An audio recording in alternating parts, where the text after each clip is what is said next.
The doctor slipped me a note that would change everything. But I'm getting ahead of myself. Let me start from the beginning.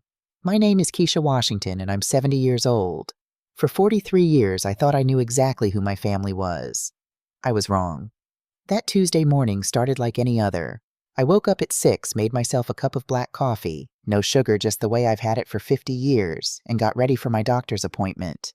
I live in Phoenix, Arizona, in a modest 3-bedroom house I bought with my late husband Raphael back in 1985. It's nothing fancy, but it's home. Or at least it was. These days I share it with my son Malik, his wife Tanisha, and my 19-year-old granddaughter Zara. Malik is 45 now. It's hard to believe that much time has passed since Raphael and I brought him home, a tiny 2-year-old boy who'd been abandoned in a supermarket. Just left there like a piece of forgotten luggage. The police searched for weeks, but nobody ever claimed him. So we did. We couldn't have children of our own, you see. Tried for 10 years before we finally accepted it wasn't meant to be. Then Malik came into our lives, and suddenly we had a son. Our son. I left my job as an insurance analyst at Western States Insurance to raise him properly. Gave up a career I'd spent 15 years building, but I never regretted it. Not for one single day. Until now. The appointment was at 9 o'clock with Dr. Jerome Williams. He's been my doctor for 20 years since Malik was still in high school. Good man. Solid. The kind of doctor who remembers your name and asks about your family. When Malik got into that car accident at 17, Dr. Williams was the one who stayed with him through 2 surgeries. Saved his life, really. That's why what happened in his office that morning shook me to my core. I noticed something was off the moment I walked in. Doctor. Williams' hands were trembling slightly as he took my blood pressure. He kept his eyes down, wouldn't look at me directly. After 20 years of appointments, I know his mannerisms. This wasn't normal. Everything looks good, Mrs. Washington, he said, his voice strained like he was forcing the words out. Your blood work came back perfect. Heart strong. Blood pressure is 118/76, better than most 50-year-olds I see. He finally met my eyes. You've got a lot of good years ahead of you. Well, that's a relief, I said, reaching for my purse. Malik worries about me, you know. Says I should take it easy, maybe think about... That's when it happened. As I grabbed my purse, Dr. Williams moved closer, pretending to check something on his computer. With a quick, furtive movement, he slipped a folded piece of paper into the bottom of my bag. It was so fast, so discreet, I almost didn't catch it. Take good care, Mrs. Washington, he said, his voice barely above a whisper. Then he added something that made my blood run cold. And remember, family isn't always what it seems. I stared at him, my hand frozen on my purse. What did you say, just take care of yourself? He turned back to his computer, clearly ending the conversation. See you in 6 months. I left that office with my heart pounding in my chest. What did he mean? Why had he given me that note so secretly? In 20 years, Dr. Williams had never acted like this. Never. The taxi ride home felt like it took forever. Phoenix traffic was heavy that morning, and I sat in the back seat with 1,000 thoughts racing through my mind. The note felt like it was burning a hole in my purse, but something told me not to read it yet. Not in the taxi. Not where anyone could see. The driver, a young man with kind eyes, must have noticed my distraction. You okay back there, ma'am? Just thinking about family matters, I said, forcing a smile. I hear you. Family can be complicated. He laughed. My mama always says family is everything, but sometimes they test us something fierce. If only he knew how right he was. By the time we pulled up to my house on Maple Street, it was almost 11. I paid the fare and stood for a moment on the sidewalk, looking at the home I'd lived in for nearly 40 years. The white paint was starting to peel a little on the porch railings. I'd been meaning to get Malik to fix that. The daisies I planted last spring were blooming in the front flower bed, bright yellow faces turned toward the sun. Everything looked normal, peaceful, safe. I had no idea I was about to walk into a nightmare. The moment I opened the front door, I knew something was wrong. Malik, Tanisha, and Zara were huddled together in the living room, their voices low and urgent. The second they heard the door, they went completely silent. 3 heads whipped around to stare at me with expressions I'd never seen before. Guilt, fear, I couldn't quite place it. Mom? Malik stood up quickly, too quickly. How was the appointment? Tanisha, his wife, was holding a stack of papers, legal-looking documents, and she shoved them behind her back so fast it was almost comical. Almost, if it hadn't been so alarming. Everything's fine, I said slowly, my purse clutched tight against my side. Dr. Williams says I'm in perfect health. Healthy as a horse, actually. I watched their faces carefully. Was that disappointment? All three of them exchanged quick glances, some kind of silent communication passing between them. That's great, Grandma, Zara said, but her voice sounded hollow. She was staring at her phone, refusing to meet my eyes. My granddaughter, who used to run to me for hugs, couldn't even look at me. Well, I'm glad, Tanisha added, but there was an edge to her voice. You had us worried. Had I since when I'd just gone for a routine checkup? I think I'll go lie down for a bit, I said, testing them, watching. Sure, Mom, you do that.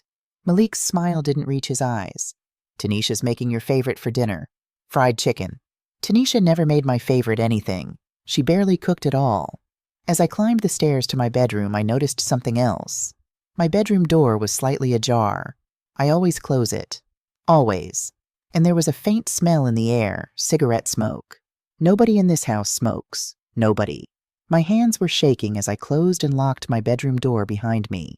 For the first time in 40 years, I locked the door in my own home because I felt unsafe. I sat on the edge of my bed and pulled out the note Dr. Williams had given me. My fingers trembled as I unfolded it. The words blurred at first, then came into sharp, terrible focus. Mrs. Washington, yesterday afternoon, Tanisha came to my office alone. She asked me to certify that you're showing signs of dementia, confusion, memory loss, inability to care for yourself. She said the family needs this documentation to protect your assets and place you in a care facility. She offered me $5,000 cash for the letter. I refused, but I'm worried. She mentioned they're seeing other doctors. Your last cognitive test, 3 months ago, 30/30, perfect score. Your physical health, excellent for your age. This is elder abuse in planning. Please be careful. I'm risking my license telling you this, but Malik was like a son to me. I can't believe he'd be involved, but Tanisha insisted it was a family decision. Don't go home if you feel unsafe. Call me 602-55-0147. Dr. Jerome Williams. I read it 5 times, then 10. My hands were shaking so badly the paper rustled like leaves in a storm. 43 years. I had raised Malik for 43 years. Changed his diapers when he had stomach flu at 4 years old. Held him when he cried over his first heartbreak at 16. Worked myself to exhaustion to pay for his college education. Sat beside his hospital bed when he had that car accident. Danced at his wedding. Held Zara the day she was born. And now they wanted to lock me away. Take everything I had. Destroy my mind. The room started spinning. I grabbed the edge of the bed to steady myself. This couldn't be real. There had to be some explanation. Some misunderstanding. But the pieces started falling into place with sickening clarity. The whispered conversations that stopped when I entered a room. The way Tanisha had been going through my mail lately, claiming she was helping organize. Malik's sudden interest in my finances last month, asking detailed questions about my savings account at First Phoenix Bank. Zara asking about my will disguised as a school project about estate planning. I thought I was helping. I thought they cared. The sky outside my window was darkening. Dinner time was approaching. I could hear movement downstairs, pots clanging, the murmur of voices. My family preparing to sit down together like we did every night. Like we were normal. Like they weren't planning to destroy me. I couldn't eat. I couldn't face them. I said I had a headache and stayed in my room. That night I lay awake, staring at the ceiling, listening to the sounds of the house settling around me. Every creak made me jump. Every footstep in the hallway made my heart race. Around midnight I heard Malik and Tanisha's bedroom door close. Then Zara's. The house fell silent. But I couldn't sleep. My mind was churning with questions, fears, and a growing sense of dread. Then at 2:00 a.m. I heard voices. I sat up in bed, my heart pounding. The voices were coming from downstairs. The kitchen, maybe. Low and urgent, trying to be quiet, but not quite succeeding. I should have stayed in bed. I should have pulled the covers over my head and pretended I heard nothing. But I had to know. I had to hear it with my own ears. Moving as quietly as I could, I grabbed my phone and opened the recording app. My hands were trembling, but I managed to hit record. Then I crept out of my room and down the hallway, staying close to the wall where the floorboards didn't creak as much. Thank God for 40 years in this house. I knew every inch of it. I made it to the top of the stairs and pressed myself into the shadows. From here, I could see into the kitchen through the open doorway. All three of them were sitting at the table, Malik, Tanisha, and Zara. And what I heard next destroyed everything I thought I knew about my family. That Dr. Williams is a problem. Tanisha's voice was sharp with frustration. I offered him $5,000 and he refused. Called it unethical. Where's his ethics when we need him? We'll find another doctor, Malik said.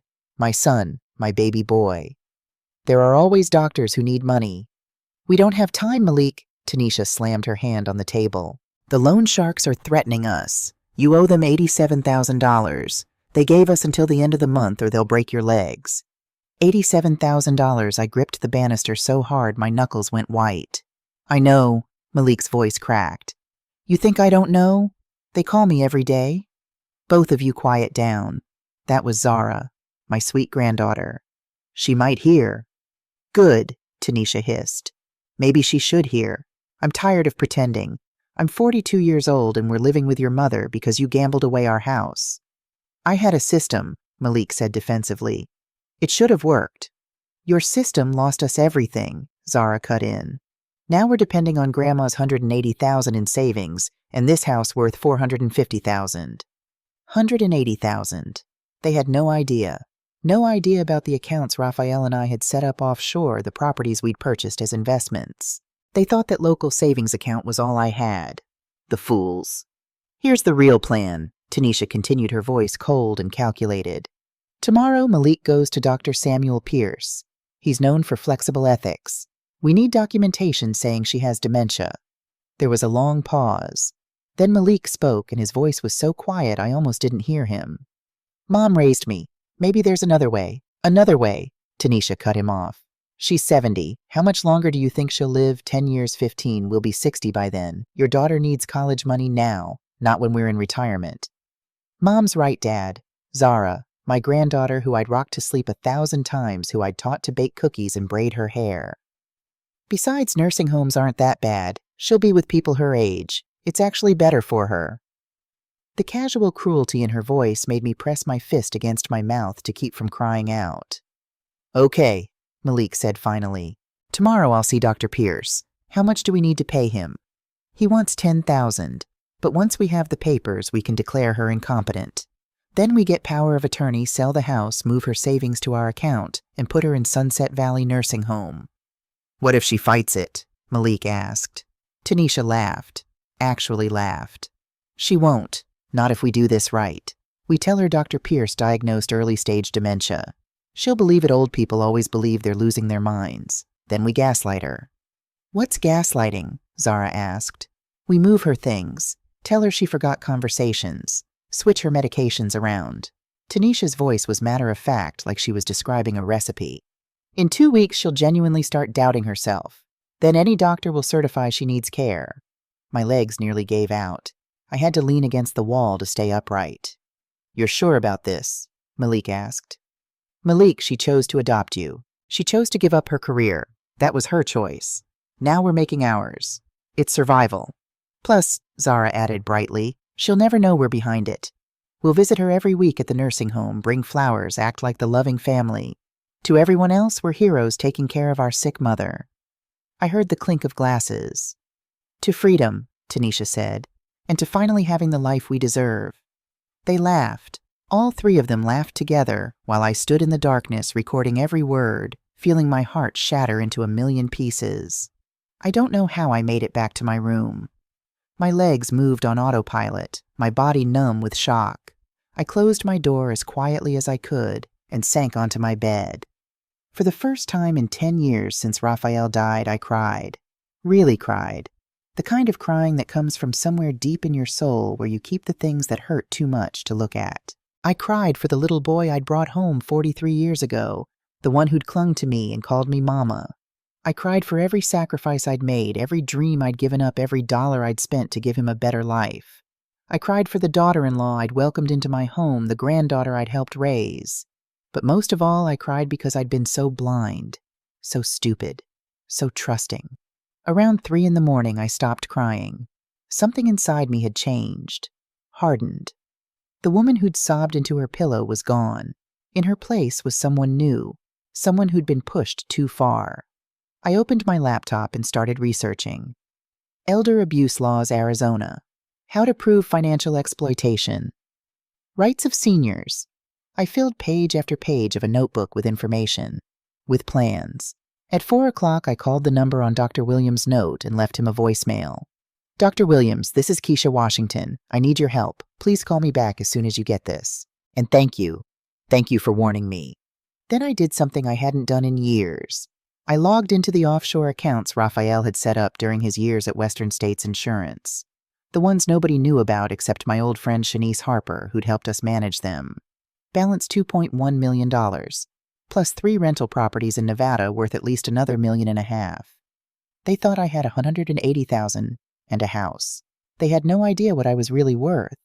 And they were about to find out exactly how badly they'd underestimated the helpless old woman they were planning to destroy.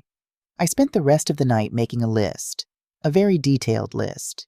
By the time the sun rose over Phoenix, turning the sky pink and gold outside my window, I had a plan. And I was ready for war. I didn't sleep after that. How could I? Every time I closed my eyes, I heard their voices. We'll gaslight her. She'll never know we're behind it. To the life we deserve. At 5:00 a.m., while my family slept peacefully in their beds, probably dreaming about my money, I packed a small suitcase.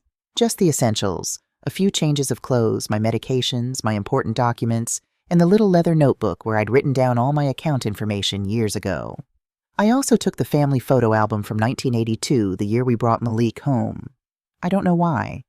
Maybe I needed proof that we'd once been real, that the love I'd felt hadn't been completely imaginary. I left a note on the kitchen table in my neat handwriting. Gone for a morning walk and errands. Back later. Keisha. The taxi arrived at 5:30.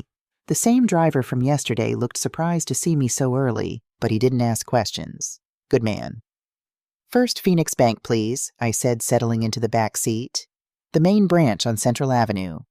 As we drove through the quiet streets of Phoenix, watching the city wake up, I felt something I hadn't expected. Peace. For the first time in months, maybe years, I wasn't anxious or worried. I was angry. And anger, I was discovering, could be a powerful fuel. LaTanya Griffin had been the head teller at First Phoenix Bank for 20 years. We'd known each other since the kids were little. Her son Marcus had played Little League with Malik. She was just unlocking the doors when I arrived at 7:00 a.m. Keisha, she lit up with that warm smile of hers. Girl, what are you doing here so early? Bank doesn't officially open till 9. I need your help, LaTanya. It's urgent. Something in my voice must have told her this wasn't a social call.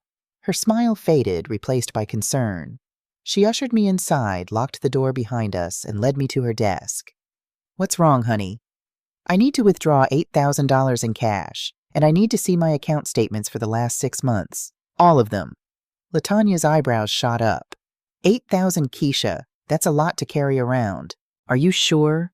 I'm sure. I met her eyes. And LaTanya, I need you to check if there are any credit cards linked to my social security number. Any at all. Her fingers flew across her keyboard. Then she frowned. Keisha, according to our records, you have 3 credit cards that were opened 4 months ago. February 15th, to be exact. My stomach dropped. I never opened any credit cards. Let me pull up the applications. More typing. Her frown deepened. These applications have your signature, your social security number, everything. But, she zoomed in on the screen. Keisha, this signature.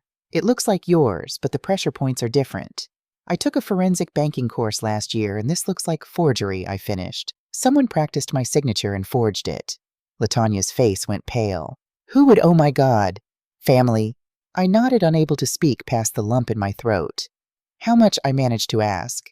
Total across all 3 cards, $31,467. The number hit me like a physical blow. $31,000. Stolen. From me. By my own family. I need printouts of everything, I said, my voice steady despite the rage building inside me.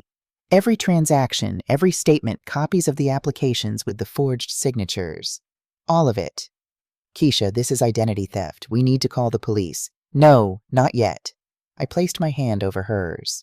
I need to handle this my way first. Can you do that for me? Just give me the documentation. LaTanya looked torn, but finally nodded. I'll print everything. But Keisha, you report this. Soon. This is a serious crime. I will. I promise. While she printed the documents, and there were dozens of pages, I filled out the withdrawal slip for $8,000. When she counted out the cash, her hands were shaking. Where are you going? She asked quietly.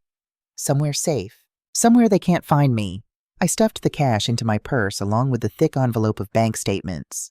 LaTanya, if anyone from my family calls asking about my accounts, I'll tell them banking privacy laws prevent me from discussing your accounts with anyone but you. She squeezed my hand. You stay safe, you hear me? And Keisha, whatever you're planning, I hope you make them pay for this. Oh, I will, I said. I absolutely will. From the bank, I took another taxi to the law offices of Porter & Associates. I'd found them during my 300 AM internet research. They specialized in elder law and had a reputation for being fierce advocates, the kind of fierce I needed right now.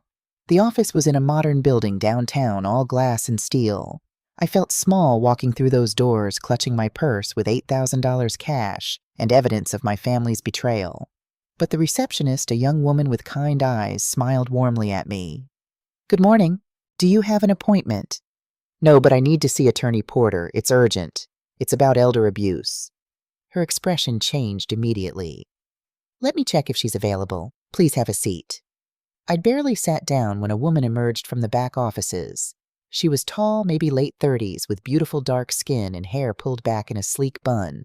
She wore a navy suit that meant business, and when she shook my hand, her grip was firm and confident. Mrs. Washington, I'm Jasmine Porter. My receptionist said this is urgent. It is.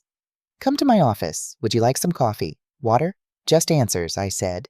And help. Her office was impressive floor-to-ceiling bookshelves lined with legal volumes, a massive desk, and family photos on the credenza. I noticed a picture of an elderly woman with Jasmine's same smile. That's my mother, Jasmine said, catching me looking. She passed 2 years ago. I'm sorry. Thank you. She's actually why I became an elder law attorney. Jasmine sat across from me, her attention fully focused. In 2010, my brother tried to have her declared incompetent to steal her house. We caught him just in time, but the experience changed me, made me realize how vulnerable our elders are, how easily family can become predators. I felt tears prick my eyes. That's exactly what's happening to me. For the next hour, I told her everything. The note from Dr. Williams, the conversation I'd overheard at 2:00 a.m., the forged credit cards, Malik's gambling debt, their plan to gaslight me. I played her the recording on my phone, watching her face grow harder with each word. When it finished, she sat back in her chair, her jaw tight. Mrs. Washington, what your family is planning constitutes multiple felonies: conspiracy to commit fraud, identity theft, forgery, and elder abuse. With this recording and the bank evidence, we can not only stop them, we can prosecute them criminally. Good, I said. Because I don't just want to stop them. I want them to face consequences. Real consequences. Jasmine smiled, and it wasn't a nice smile. It was the smile of a warrior who'd just found her battle. Mrs. Washington, I think you and I are going to work very well together. Here's what I recommend: we build an airtight case before we confront them. Let them incriminate themselves further. The more evidence we have, the harder they fall. What do you need from me? First, a retainer. My standard fee is $15,000 up front, then $400 per hour. I didn't hesitate. I'll pay you $25,000 up front, and I want your best team. I want them destroyed legally. Jasmine's eyebrows rose. Mrs. Washington, you have more resources than your family realizes, don't you? Much more. And that's going to be their biggest shock. Then let's make sure it's a shock they never forget. By noon, I was sitting in another office, this one belonging to Detective Ray Thompson. Jasmine had recommended him a former Phoenix PD officer who'd retired early and now specialized in private investigation, particularly white-collar crime and family fraud cases. Ray was in his early 50s with graying hair and sharp eyes that missed nothing. His office was modest but organized walls covered with commendations from his police days. Mrs. Washington, he said after I'd explained the situation, I've handled over 40 elder abuse cases in the past 5 years. Your family is following a textbook pattern. Unfortunately, it's more common than people think. Can you help me? Ma'am, I can do better than help. I can document everything they do, every person they meet, every crime they commit. By the time we're done, they'll have built their own prison cell. He laid out his planned surveillance cameras outside my house, GPS tracking on Malik's car legal, since I owned the vehicle, financial forensics on all the fraudulent transactions, witness interviews with neighbors, and digital monitoring of their online activities. I need 2 weeks and $10,000, he said. At the end of that, you'll have enough evidence to bury them. I wrote him a check on the spot. When can you start? I already did. He turned his computer screen toward me. I drove by your house this morning after Attorney Porter called me. Your son left at 9:47 a.m. dressed in business casual. He drove to the Riverside Medical Center and met with a man in the parking lot. They talked for 20 minutes. I got photos. He clicked through several images. There was Malik, my son, handing an envelope to a thin man in a white coat. That's Dr. Samuel Pierce, Ray said. And I'm willing to bet that envelope contains cash for a fake diagnosis. My hands clenched into fists. Can we prove that? Give me 48 hours. I have contacts everywhere. Courthouse clerks, medical board staff, even a few people inside Dr. Pierce's office. If he's dirty, we'll prove it. The Phoenix Grand Hotel became my home for the next week. I checked into a junior suite on the 8th floor, nothing too fancy, but comfortable, and most importantly, safe. The staff were professional and discreet. When I asked that no information about my stay be given to anyone claiming to be family, they didn't ask questions. They just made a note in my file.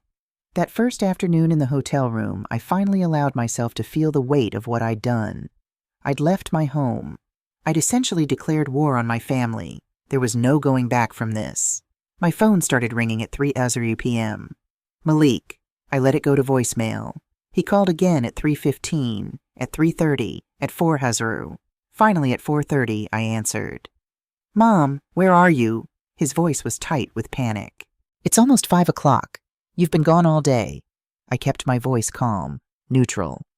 I'm fine, Malik. I decided to take a day for myself. When's the last time I did that? A day for yourself? What does that mean? Where exactly are you? In the city taking care of some personal business. What personal business? The panic in his voice was morphing into something else. Anger. Mom, you need to tell me where you are right now. Malik, I'm 70 years old, not 7. I can manage a day out without checking in. This isn't like you. You're scaring us. Tanisha is worried sick. Zara's been crying. Zara's been crying. The same Zara who'd laughed last night about visiting me in the nursing home with fake concern. The same granddaughter who'd called me a burden to be disposed of. I'll come home when I'm ready, I said quietly. Mom, you've been acting different lately. We're worried about you. Are you taking your medications? There it was.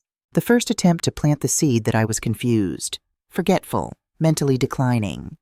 I take my medications every day, Malik. The same medications I've taken for 10 years. Nothing has changed. Well, something has changed.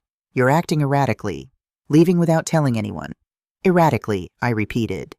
Is that what you think this is? I'm going to go now, Malik. I'll talk to you later. Mom, wait. I hung up. My hands were shaking, but not from fear, from rage. He'd started already. The gaslighting, trying to make me doubt my own mental state, making me the crazy one. Dr. Jerome Williams called 10 minutes later. Mrs. Washington, I got your message. Are you safe? I'm safe, and I'm fighting back. I told him about Jasmine and Ray, about the evidence we were gathering. I need something from you, doctor. Anything. I need you to document every time someone from my family contacts you or any other doctor you know asking for a dementia diagnosis. Can you do that?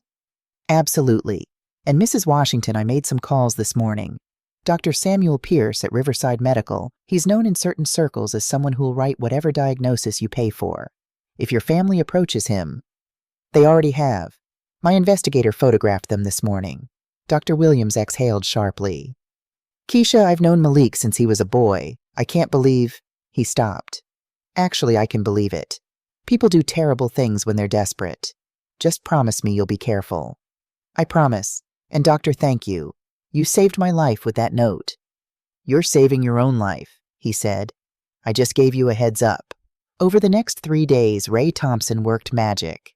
The reports that came through were both enlightening and devastating. Day 3, report subject Malik Washington, confirmed lost position at Davidson Architecture, October 2023. Termination reason, client complaint re-missing, $45,000 from project budget. Investigation showed funds were withdrawn by Malik allegedly for material costs, but materials were never purchased. Davidson chose not to prosecute to avoid scandal, but Malik was blacklisted in Phoenix architecture community, has been going to library daily pretending to work. Confirmed debt to illegal bookmaking operation run by Vincent Torres, $87,000, $240. Interest accruing at 25% monthly. Torres's enforcers visited the house twice. Subject was at church both times. Deadline for payment, July 30th. Threat level extreme. Subject Tanisha Washington. Quit nursing position at St. Mary's Hospital, December 2023. Termination reason, caught diverting Vicodin from pharmacy. Hospital allowed quiet resignation to avoid negative publicity. Confirmed opioid addiction approximately $1,200 month to maintain. Currently purchasing from street dealer. Photos attached. Subject Zara Washington. Created GoFundMe account, March 15, 2024. Title Help My Grandmother Fight Cancer. Amount raised $3,400 from 47 donors. Claims terminal cancer experimental treatment needed. Reality subject has never had cancer. Funds used for designer clothes, concert tickets, restaurants. This constitutes wire fraud federal crime. I read the report 3 times, each time feeling sicker. They weren't just greedy. They were desperate criminals who'd already crossed lines before targeting me. Malik had embezzled. Tanisha was a drug thief. Zara was running scams. And I was the solution to all their problems. The piggy bank they could crack open and drain. The most damning evidence came on day 5. Ray had somehow managed to get a recording device into Dr. Pierce's office. Arizona is a one-party consent state, which meant as long as one person in the conversation consented to being recorded, it was legal. Ray had befriended one of Dr. Pierce's nurses who was tired of watching her boss create fake medical reports. The recording was crystal clear. Malik, Dr. Pierce, I need your help with a delicate family matter. Dr. Pierce, oily, smooth voice. Of course, Mr. Washington. I understand families face difficult decisions regarding elderly members. Malik. My mother is 70. She's been showing signs of cognitive decline. Forgetting things, confusion, can't manage her finances anymore. Dr. Pierce, has she been formally tested? Malik. Her regular doctor refused to diagnose her, but we see it every day. We need documentation to get power of attorney ensure she gets proper care. Dr. Pierce. Mr. Washington, let me be direct. Documentation of this nature requires special handling. My fee for such consultations is $12,000. Malik. I can do $10,000 cash. Dr. Pierce. Given that Dr. Williams refused and the sensitive nature, $12,000 is my floor. The document needs to be bulletproof. Malik pause. When can you have it? Dr. Pierce. Bring me a photo of your mother, basic medical history, and the cash. I'll have a complete neurological assessment report diagnosing progressive dementia within 48 hours. Malik, you don't need to examine her. Dr. Pierce laughing. Mr. Washington, we both know what you're asking for. The examination happened last week. She showed clear signs of stage 2 Alzheimer's. My report will reflect that. Do we have an understanding? Malik, yes. Thank you, doctor. I listened to that recording in my hotel room, and something inside me died. That was my son, the baby I'd rocked to sleep, the boy I'd defended against schoolyard bullies, the young man I'd stayed up with helping him study for his architecture licensing exam, and he'd just paid $12,000 for a fake diagnosis that would destroy my life. Jasmine listened to the recording twice when I sent it to her. Mrs. Washington, this is a smoking gun. Dr. Pierce just confessed to medical fraud, creating false documents, and conspiracy to commit elder abuse. And Malik is now an active co-conspirator. This alone could send them both to prison for years. Good, I said. My voice sounded hollow even to my own ears. Let them dig deeper. The bigger the fall, the better. On day 7, I made a decision. It was time to go public. I called my old friend Shanice Harper. We'd worked together at Western States Insurance for 15 years before I left to raise Malik. She'd been the one who helped Raphael set up our offshore accounts using her expertise as a CPA. She was one of 3 people in the world who knew about my hidden wealth.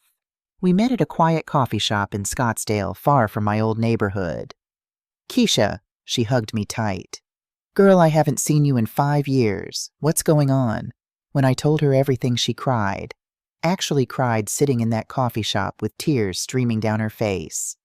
Not Malik. Keisha, I remember when you brought him home.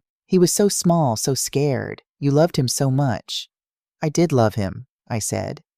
I still do in a way, but that doesn't mean I'm going to let him destroy me. What do you need from me?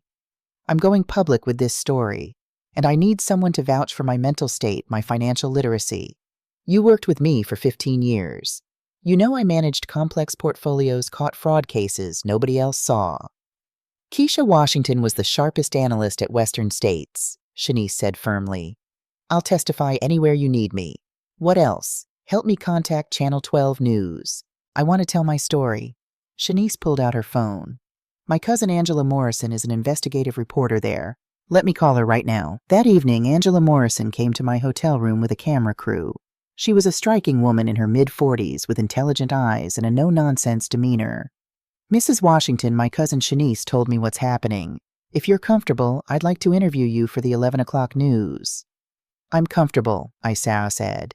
I want people to know what elder abuse looks like. I want other seniors to recognize the signs before it's too late. The interview took an hour. Angela asked tough questions, and I answered honestly. When I played 30 seconds of the 200 AM recording, her face went pale. Mrs. Washington, this is one of the most clear-cut cases of elder abuse I've ever encountered. That's why I'm speaking out. This isn't just about me. It's about every senior whose family sees them as a burden instead of a blessing. The segment aired that night at 11:00 p.m. My face filled TV screens across Phoenix. My name is Keisha Washington, and I'm 70 years old. For 43 years, I raised a son who was abandoned as a baby. I gave him everything: love, education, a home. Now that son and his family are trying to have me declared mentally incompetent using a forged medical document. They plan to steal my home, my savings, and lock me in a nursing home against my will. The snippet of the 200 AM recording played. Tanisha's voice. We'll gaslight her. Move her things. Tell her she forgot conversations. I'm here today to tell other seniors, if your family suddenly questions your mental health, be alert. This is elder abuse, and it's more common than you think. The news station posted the segment on Facebook. Within an hour, it had 500 shares. By morning, 1,200. The comments flooded in. This is heartbreaking. That poor woman. I went through the same thing with my son. Thank you for being brave. The family should be in jail. My phone exploded with calls from Malik. 47 missed calls by morning. Tanisha left screaming voicemails. Zara sent desperate texts. Grandma, please take down the interview. You're embarrassing us. I blocked all their numbers and turned off my phone. Let them panic. Let them scramble. Let them finally understand that they'd underestimated the helpless old woman they thought they could manipulate. The war had just gone public, and I was winning. The morning after the news segment aired, my family showed up at the Phoenix Grand Hotel. I was having breakfast in my room when the front desk called. Mrs. Washington, there are 3 people in the lobby claiming to be your family. They're quite insistent about seeing you. Tell them I'm not available, and hotel security should know I have a restraining order pending. But curiosity got the better of me. I took the elevator down and watched from the mezzanine level as Malik argued with the desk clerk. My mother has dementia, he shouted, waving papers. I have medical documentation. You're enabling a sick woman. The desk clerk remained calm. Sir, Mrs. Washington is a guest here voluntarily. She's paid for her room and has left explicit instructions. Tanisha grabbed the papers from Malik and shoved them at the clerk. This is from Dr. Samuel Pierce. It says she has Alzheimer's. We're trying to protect her. 2 security guards approached. Then a Phoenix PD officer who'd been having coffee in the lobby stood up. Is there a problem here? Officer Davis. Relief flooded Malik's face. Yes, my mother is staying here, but she's mentally ill. She needs to come home where we can care for her. Officer Davis took the papers, glanced at them, then looked at Malik. Do you have legal guardianship? We're working on it, but then unless Mrs. Washington wants to leave, she has every right to stay here. He handed back the papers. Sir, I'm going to need you and your family to leave, or I'll cite you for disturbing the peace. From my vantage point, I watched Zara burst into tears. Fake tears, I noted. The kind she used to use to get out of trouble in high school. She's my grandma, Zara wailed. We love her. We just want to help. Officer Davis remained unmoved. Ma'am, I'm going to check on your grandmother. If she's coherent and wants to stay, that's her right. I met him at my room door 5 minutes later. Mrs. Washington. He studied me carefully. Your family is concerned about you. Officer, I'm perfectly fine as you can see. I handed him Jasmine Porter's business card. My family is attempting to steal my assets through fraudulent medical documentation. I have legal representation and evidence of their crimes. He assessed me my neat appearance, clear speech, steady hands. Ma'am, you seem perfectly capable. Do you feel safe? Safer here than in my own home, officer. That's why I left. He nodded slowly. I'll let them know. And ma'am, I saw that news interview last night. My grandmother went through something similar. I hope you get justice. 2 weeks later, Malik and Tanisha filed their emergency guardianship petition in Maricopa County Court. They'd gone through with it despite the news coverage, despite the public scrutiny. Desperation, I realized, made people stupid. The hearing was set for July 23rd, Judge Carol Henderson presiding. I dressed carefully that morning, a navy blue suit pearls that Raphael had given me for our 30th anniversary and sensible heels. I wanted to look competent, sharp, nothing like the confused elderly woman they were trying to portray. Jasmine met me outside the courtroom. Ready. More than ready. The courtroom was packed. Word had spread about the case, the news coverage had seen to that. I saw Shanice in the gallery giving me a thumbs up.